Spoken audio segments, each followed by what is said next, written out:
This story happened in our house, and my mom was the one to experience it. At that time, a new road was being built next to us and construction was right outside our windows. Those days, my father was on a business trip and I was not at home, just my mother and Hannah. Hannah was the name of our husky dog. In the countryside, people often went to bed early after having dinner. As usual, my mother entered the room and quickly fell asleep that night. However, my mother suddenly heard Hannah barking in the living room in the middle of the night.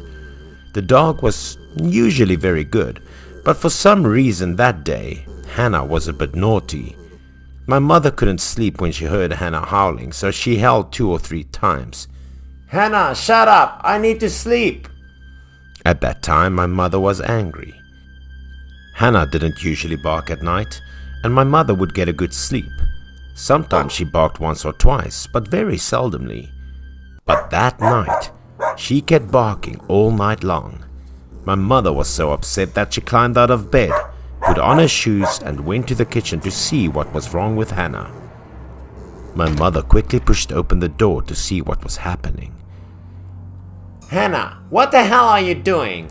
Do you know I'm sleeping?" my mother scolded. My mother heard that Hannah was still barking, even though she held at her. Hannah looked towards the main door and continued to bark loudly as if she had seen something. It looked like Hannah would continue to bark all night long. At this moment, she looked like she was scared of something, because her eyes kept moving towards the door and the dark space in front of it. My mother glanced at the door and was confused. There seemed to be nothing suspicious there. All was normal and silent. The kitchen door was closed. At first, my mom thought someone had broken in, but that couldn't be because the door didn't move at all. And my mother often had a habit of cleaning the kitchen floor at night. She was afraid that if she went to the kitchen when she was thirsty, she might slip and fall. That's why she was extra careful. After that, my mother left the door open to let the air in and ventilate the floor to dry. In the evening, all electrical appliances would be turned off in case of the event of a short circuit. She was alone, you know. My mother also remembered well that the kitchen door was open before she went to bed, but there seemed to be something out of the ordinary here. But my mother didn't think much of it then. She just thought the strong wind made the door close and Hannah startles, so it barked loudly. Hannah turned to look at my mother as if she wanted to say something, but my mother still didn't care and assumed that Hannah must have trouble sleeping. My mother got a little angry and didn't want to care about it anymore. She turned to go in and wanted to go back to her room. She must have been very tired after a long day. Hannah ran up to my mother again and continued to bark. She had never been like this before. Perhaps she had a premonition that something was about to happen. My mother didn't know why Hannah looked so upset that night. She didn't seem to want to listen to my mother's commands. "What? How are you, Hannah? Is something wrong? Are you hungry, baby?" As soon as my mother stopped at Hannah, it continued to bark into the kitchen. It was not because of a thief breaking in, nor was it because Hannah was hungry. Why was she like that? My mother suddenly realized that there might be something that made Hannah feel danger. It sniffed something. My mother decided to inspect the kitchen. She stepped cautiously closer to the kitchen door. She was afraid if someone or a thief tried to break in and unfortunately he had a weapon, she wouldn't know what to do. My mother carefully pressed the doorknob several times. She was scared, nervous and worried because if the door opened, heaven knew what would happen. But when she opened the door suddenly seemed stuck and could not open again. My mother wondered if someone had intentionally locked the door inside. When she suspected something was wrong, she suddenly stopped because she heard the sound of broken dishes in the kitchen. My mother got scared and backed away. In fact, this was extremely dangerous because if thieves were in the house, my mother would have no way to fight them. She quickly went back into the bedroom, locked the door and called 110 for help from the police. She carefully locked the door tightly and waited in the room for a while. She also listened to see if there was anything unusual outside. She just stared to open the door until the police came. My mother opened the door for the police to come in. Hannah did not bark like this before. 2 police officers quickly went to check the kitchen. Since the kitchen door didn't lock, they only needed to push it lightly to open it. 2 very cautious policemen entered to investigate. My mother standing next to me was equally nervous, but there was no thief in there. Police also didn't find any traces of opening the door or breaking in. The scene was just a little messy in the kitchen. All kinds of furniture was strewn all over the place as if someone had broken into the house, but obviously this reason couldn't be because there was no sign of a thief entering the house at all. And the floor was full of sticky things like grease. The side of the fridge was opened by someone and it couldn't close. Food and fruit were all over the ground. The 2 policemen did not know what it was, but they ruled out the possibility of someone entering the door because they did not find any tools used to break the door down. The only way to enter was the window to the kitchen, but the window had a carefully guarded latch, and there was no sign of vandalism. Something slipped through the gap in the iron railing, but it certainly wasn't a person, and the police suspected that wild cats or wild animals might have came in to find food. After determining there was no danger, the police left. My mother said the stains on the floor just then did not come off, and they smelled bad. The following day after that incident, the road behind my house was being repaired, and people dug up something. They flocked to see a lot, and my mother was also there. My mother had just come back from the market at the time. She saw people gathering to see something, so she joined them. She ran over and asked the man standing nearby to inquire about what was happening. The man said they were digging a coffin up. Something went wrong, so the coffin was dug open. The 2 men also brought out something wrapped in a cotton blanket. The cotton blanket had dripped black drops of water. This water stain seemed new, so it had not yet dried but dripped down. After looking at the drippings like oil, this liquid was black and gave off an extremely unpleasant stench that made everyone want to vomit. My mother's heart suddenly began to beat faster, for she remembered the stain in the oil on the kitchen floor last night. Exactly like these black liquid stains. Later, the post-mortem department came to examine the body and said that it was only a dead person that was buried here and the road was successfully repaired.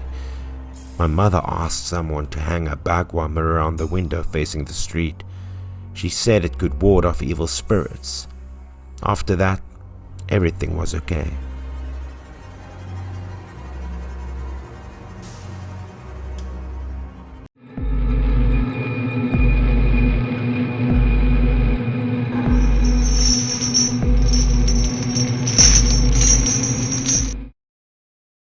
The story happened to my college friend Jindo when he was young, about 12 years old. At that time, Jindo's family was also well off. Although living in the countryside, their lives were relatively sufficient. The story involved a strange black cat. On a sweltering summer night, Jindo was awakened by a cry which was like a baby crying. Curious, Jindo crawled closer to the window to see where the cry was coming from. Around him, both mom and dad were sleeping soundly. Jindo looked through the window. There was a black cat standing on the roof of the opposite house, which is his grandfather's house. Looking closer, he felt quite strange, because the black cat was standing on its hind legs like a human and acting quite strangely and confusingly. It was like the cat was dancing. The eyes of the cat suddenly lit up with a ghostly blue light. His mouth was howling with pitiful screams, which was very shrill and scary. Being too young, Jindo didn't know what he was doing, so he could only be still and peek through the window passionately. The black cat continued dancing like it was praying for something, which looked like rites of the shamans in the movies we often saw. Suddenly, a voice went out to interrupt Jindo's training of thought. He turned around and saw his mother. Because it was midnight and Jindo still hadn't slept, she scolded him. After hearing the mother complain, Jindo suddenly remembered the black cat, so he still tried to look over the opposite house and wonder if the black cat was still dancing or not. But maybe hearing the voice of Jindo and his mother, the cat stopped standing on his 2 feet and glanced at Jindo with those blue eyes. Then he jumped away and disappeared. Fearing that his mother would worry, Jindo also quickly returned to his bed to continue sleeping. Jindo's mother also wondered what Jindo was looking at outside the window intently at midnight. The next morning everything was fine. Jindo also forgot what he had seen the night before. After lunch, Jindo was planning to go out to play with the neighborhood kids. Suddenly, something caught his eye. It was the black cat the previous night. Jindo suddenly remembered all the strange things he had seen. The black cat was lying on the wall and sunbathing like the other normal cats. Hearing the sound, he opened his eyes to look at Jindo. Then I turned to the other direction to sleep again. Jindo had a feeling that the cat was sulking because Jindo had disturbed him last night. But he was young. He didn't care too much about it. Until that night, something unexpected and heartbreaking happened to Jindo's family. His grandfather had a stroke and died. By the time he was taken to the hospital, it was too late. The doctor also diagnosed that grandfather couldn't be cured anymore, so he asked Jindo's family to take the grandfather home. As soon as possible, the family gathered to say goodbye to him. Everyone was heartbroken and cried a lot because of the surprising death of Jindo's grandfather. Normally, he was very healthy without any illness, but he passed away so quickly. Jindo is also very sad. He cried a lot. He almost forgot the cat which had danced on the roof of his grandpa's house the previous night. Suddenly, the meow of a cat caught Jindo's attention. The strange thing is that at that time there were many people around, but no one noticed the sound of the cat. Maybe everyone was crying about the sad event, so they didn't care much. But Jindo was the one who heard the sound the most clearly. He rushed to the glass door and pressed his face against it to see what the black cat was doing. On the dark and winding country road outside, Jindo saw a small black cat ahead, leading someone behind. It was too dark, so he couldn't recognize who was there.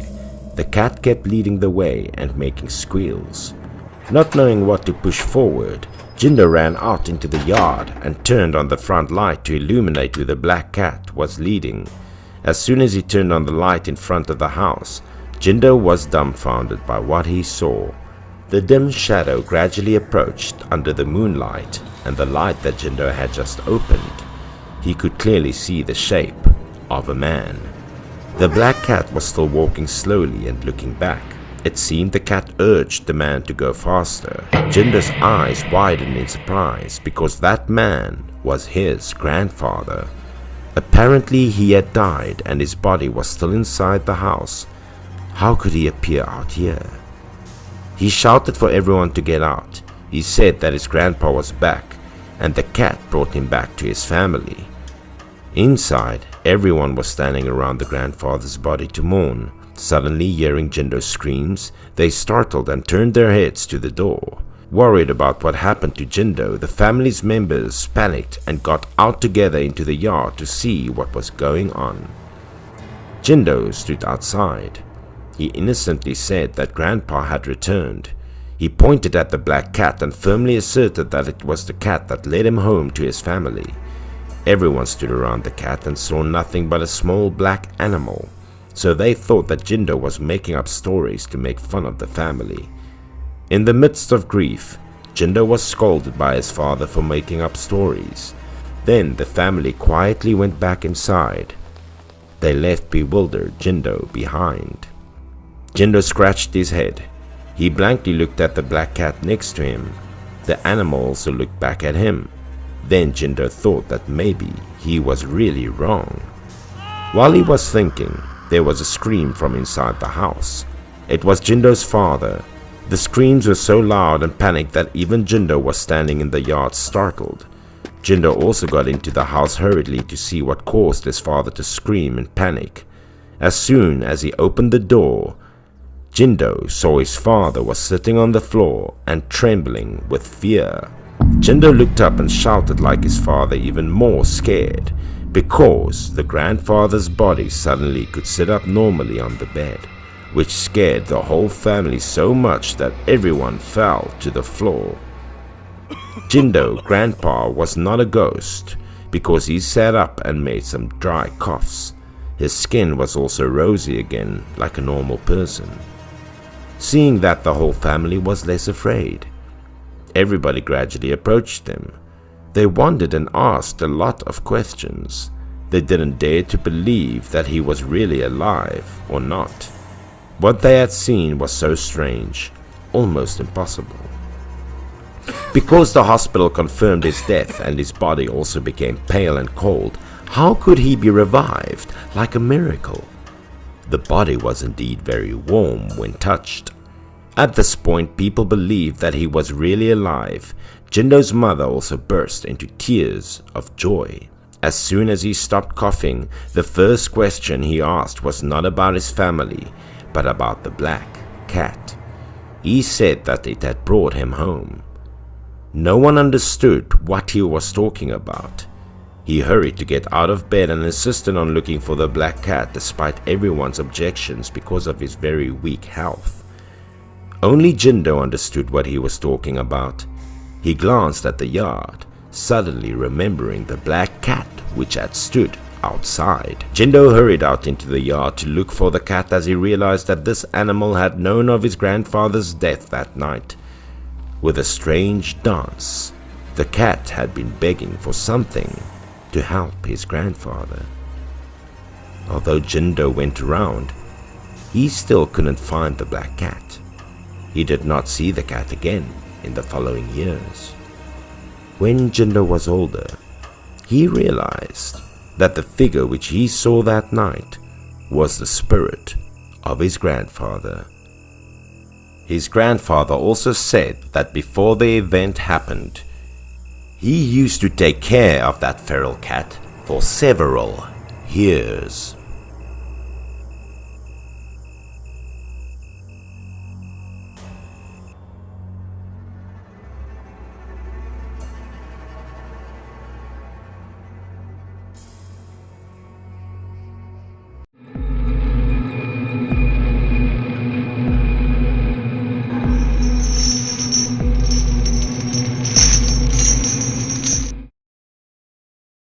My father told me this story.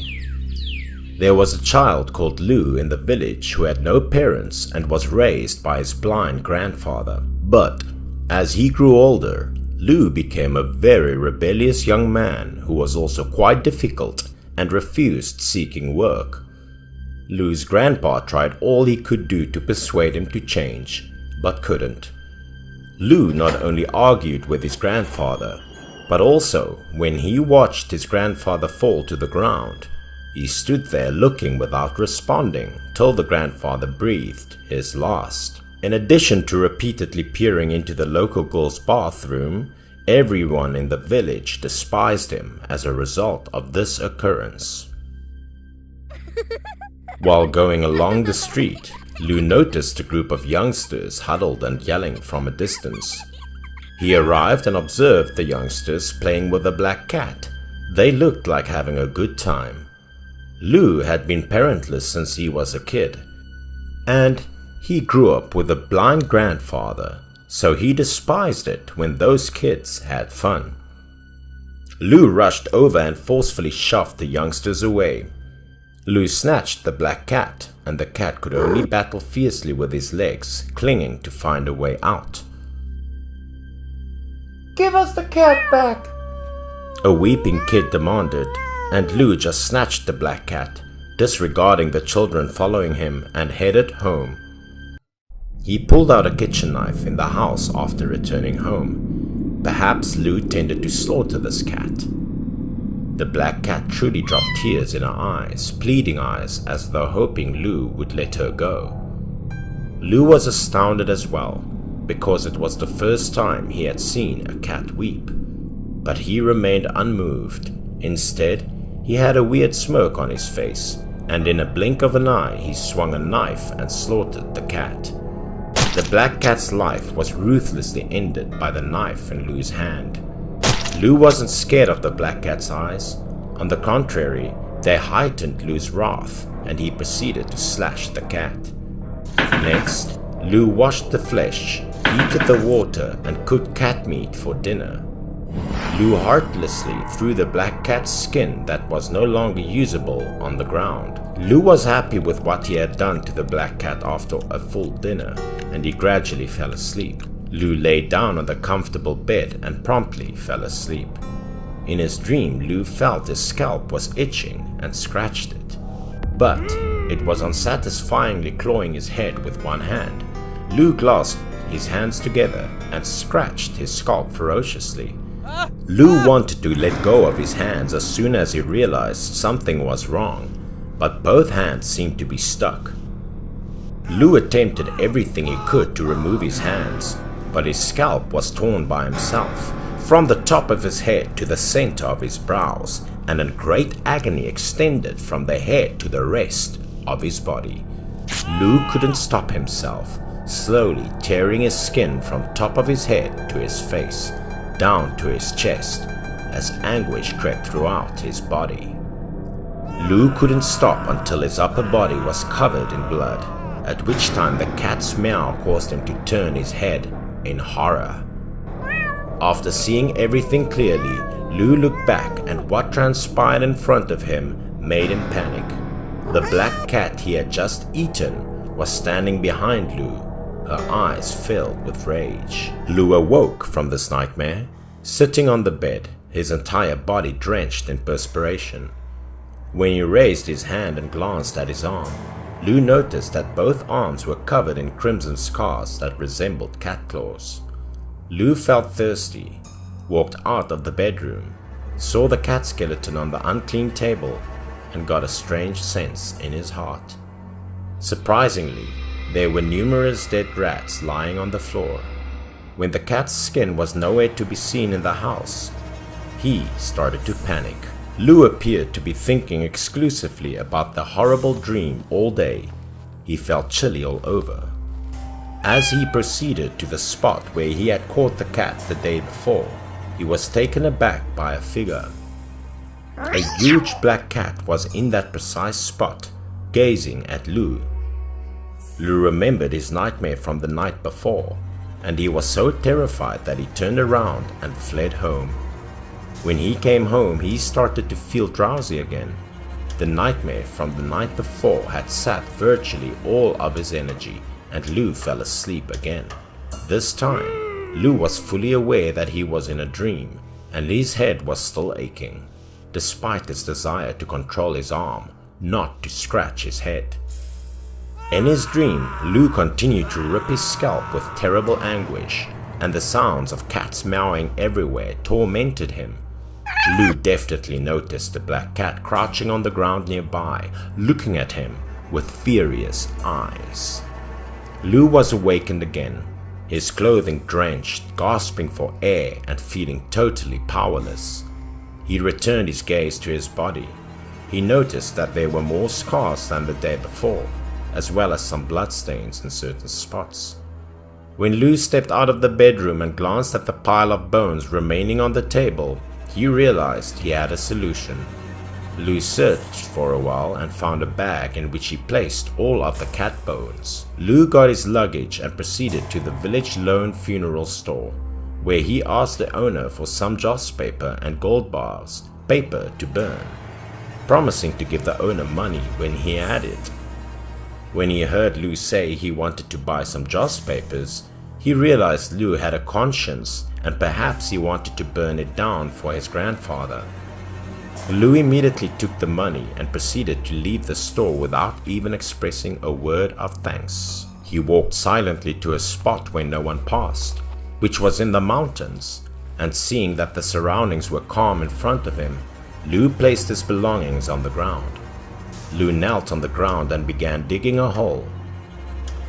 After digging, he inserted the bag of cat bones and covered them with soil. After finishing these, Lou knelt and burned the underworld money he had brought. mumbling supplications in his mouth. When Lou finished praying, he repeatedly bent his head into the cat tomb he had just filled. Lou stood up and walked down the mountain after finishing the job. As he neared the village, Lou occurred to pass by his grandpa's cemetery. Lou glanced at his grandfather's tomb and became enraged. He thought that the result of today was that his grandfather died too young. Otherwise, how could he eat cat meat? He cursed and stomped his grandfather's grave. After a few lines of reprimandedness, it was becoming dark and he didn't dare to remain any longer, so he hastily headed home. Lou sat on the bed at night, unable to sleep, since, although having handled the cat bone problem, he was still concerned. Finally, Lou couldn't fight back his tiredness and fell asleep without realizing it. He was woken up in the middle of the night because he needed to go to the bathroom. He found himself no longer having nightmares, which made him extremely pleased. Just as Lou was about to return to his room and sleep, he noticed two people standing beside the bed. Who is that? This dude's house is in shambles, so there's nothing to take. But as Lou arrived and saw those two, his face instantly became pale. His tone was no longer as powerful as before, and it turned out that these two guys were identical to him. They floated in the air, gently hovering like human skin lanterns. Their lips spat out a dead voice. Where are you? We were produced by your pride, envy, anger, sloth, greed, desire, and gluttony. The two of them were speaking while floating towards Lou, terrifying him to the point of wetting his pants. Lou stared at the two people floating in front of him. A look of terror emerged in his eyes, and he had a violent convulsion. Then a scream burst out from Lou's house. When the couple next door to Lou's house heard it, they hurried over to check what was happening. The elderly man next door came to Lou's door and started calling him. He knocked loudly, but no one responded. Without knowing what else to do, the man kicked the door open and burst in. Inside, Lou had foamed at the lips and collapsed to the ground, his hands covered in scars. A black cat's skin beside him. The old man pushed Lou onto the bed and pleaded with his wife to get a doctor in the village ASAP. The doctor arrived 30 minutes later. Following a thorough examination, the doctor determined that Lou was disease-free. He then said his goodbyes to the old man and left. The old man looked at Lou and felt terrible for him. Knowing that Lou grew up rebellious because he had no parents and had been hurt a lot since he was a youngster. When Lou awoke in the morning and opened his eyes to find the old man smiling at him, he fell into tears, realizing that someone cared about him. Lou's heart was affected, and he felt terribly remorseful in his heart as he reflected on what he had done previously and what had transpired in the previous few days, making him full of regret. Lou has changed for the better since then, and he now appeared to be a new guy.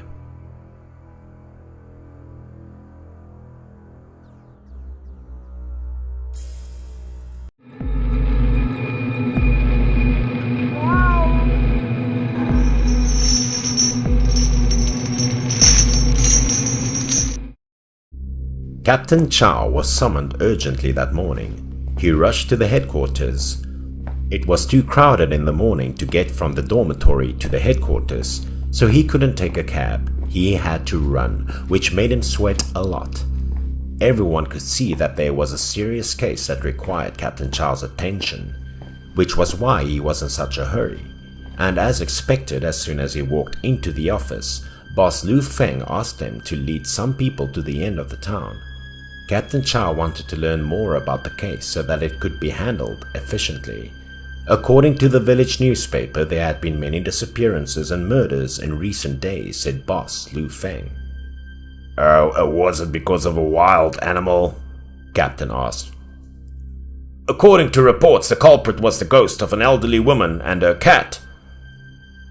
This surprised the captain because despite having seen many strange cases, the ghost of an old woman and a cat could kill people still very shockingly. People were currently confused because it was a remote village. People believed the police wouldn't care, so they might act quickly to assist people. When Captain Chow heard this, he immediately took orders and set off. He and his comrades went to village in casual clothes to make the quest easier. When they arrived, the village chief greeted them enthusiastically and cheerfully. The captain went straight to the point and inquired about the case. On the way, the chief told them that the story began with an old woman named Lang, and that when she died, everything had changed. She was over 70 years old this year and lived with a son and daughter-in-law, but the son frequently worked far away and the daughter-in-law frequently cursed at her. Because she was an elderly woman, she often wet her pants with urine unconsciously. The daughter-in-law was so frustrated that she had to do the laundry all day, so she yelled at her constantly. She could only keep quiet when she heard that she was too old and her living only made her children and grandchildren unhappy. The only thing that brought her comfort was her cat, what had been with her for over 10 years. She hugged the cat and went into the room that day, but she didn't go out of the room the next day. The son came home from work and heard that his mother was still in the room, so he went in to find and comfort her. He believed that his wife was just talking nonsense and that his mother didn't need to pay attention to that. He opened the door and walked in, but the scene in front of him astounded him. The old woman hanged herself in her room, probably to not burden her children. The cat, what was lying beneath her body, also stared at him angrily and hissed in a frightening manner. It then darted past him and fled. He took his mother's body down quickly and bemoaned the fact that he did not take better care of her. He cried a lot at this point because he thought he was so unfaithful that his mother had to commit suicide. But no matter how much he cried, his mother could not be revived. But it looked like his mother didn't want to die. Her eyes remained open wide and filled with hatred. Because the funeral required extensive preparations, her body was still kept in the house. That night, the wife was gathering firewood to cook. All of a sudden, she screamed out because she saw something. When the husband heard his wife screaming, he rushed to the scene. The old woman's cat died behind the firewood after being poisoned by rat poison. Suddenly, there was a loud noise coming from the room where the old woman's body was found. The son thought his mother was still alive. He was upbeat. He dashed in there to check and his wife followed him. When they arrived, they were both taken aback. The mother was standing tall in front of them, as if nothing had happened. The daughter-in-law became nervous, but the son still believed his mother was alive, so he called out to her. Suddenly, the old woman turned around, her face disfigured into that of a cat, complete with bright green eyes and fangs. When she saw the two of them, she squealed like a cat and became extremely angry. Her face looked extremely frightening. She pounced on them, her movements as quick as those of a cat. The terrified wife fled immediately, left her husband behind. Obviously, this was his mother's body, so the husband had no time to react out of astonishment. She was no longer a person at this point. Looked like the other cat had entered her body, and it didn't care who the son was anymore. It immediately attacked him with its claws. She pinned him down, unable to resist, and tore all of his flesh with her cat claws. He screamed for his mother to let him go, but to no avail. The cat seemed to hate him so much that it continued to tear up his flesh. At this point, the wife bolted, screaming for help as she ran. She ran through the neighbor's house, banging on the door, hoping that someone would save her. When neighbors heard the knock on the door, they gathered to see what was going on. After hearing her story, young men in the village took up some sticks and went over to investigate. They entered the gate and called for her husband, but no one answered, so they began to take precautions. As they dug deeper into the house, they noticed bloodstains on the ground. It looked like footprints started from inside the house. When they realized this, they let one of them to guard outside while the other two went inside the house. The dim lighting made it difficult for them to see their surroundings, but the stench of blood was unbearable. the husband's body gradually appeared under the bright moonlight, causing them to panic. His body and face were ripped apart by deep scratches, and it appeared that he was extremely terrified before he died. They were startled when they heard a loud noise outside. They all dashed out to check. They were now frozen by the scene. The old woman was sitting on the roof, but her posture was that of a cat. With a cat's face, its big mouth full of sharp teeth, it looked at everyone and then squealed ferociously. Then she fled from house to house, then vanished. Now the daughter-in-law also became insane. Chickens and ducks in the village, as well as the children, were being stolen. The village chief was expecting that the children would be found soon.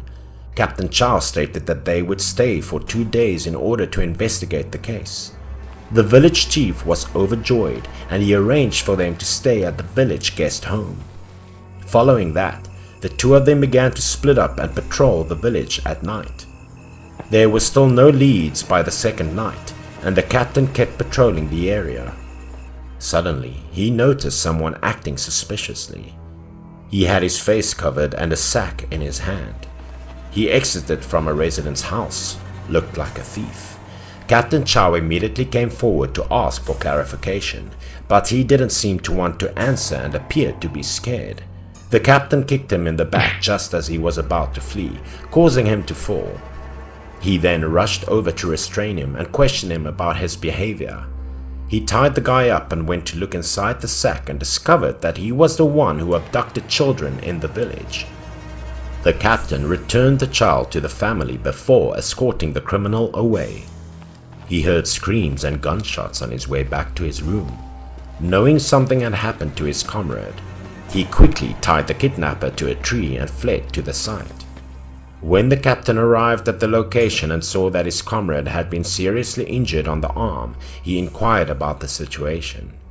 When the comrade saw the captain, he quickly informed about the situation. He noticed a person sitting in the corner while patrolling the village. When he approached the person to inquire, she suddenly turned her face. It was the old woman possessed by a cat, and she was eating a raw chicken. In the dark, her eyes glowed with a frightening green light, so he quickly pulled out his gun and asked her to surrender, but she seemed to not understand what he was saying. She threw the half-eaten chicken to his face. He reached out his hand reflexively to prevent it. She rushed to attack him at that precise moment. She was lightning fast, her nails were razor sharp, and she broke his arm in deep cuts. Not allowing her to flee, the officer quickly turned around and fired a gunshot at her. The bullet struck on her right shoulder, causing her to howl in agony. Captain Chow bandaged his shady comrade and they both pursued the elderly woman. But there was no trace of her, only a pool of blood found on the ground. The captain returned to the headquarters and ordered a large number of police officers to search for her because she was injured and couldn't run far. Very soon after receiving intelligence, the police arrested and shot an elderly cat-faced woman, transporting her to the headquarters for forensic examination. Both of them, as well as Boss Lu Feng, were summoned to confirm whether or not it was her. Forensic removed the white sheet, and Boss Lu Feng summoned the captain and his comrade to come and identify them. Because of her frightening appearance, they could identify her just by looking at the first sight. It was a cat-faced old lady with numerous bullet wounds on her body. According to the investigation, the children were also discovered, and the person who was arrested was a trafficker who had nothing to do with the cat-faced old lady. Rumors and articles about the elderly woman were widely circulated at the time. It was exaggerated so much that people still mention it years later.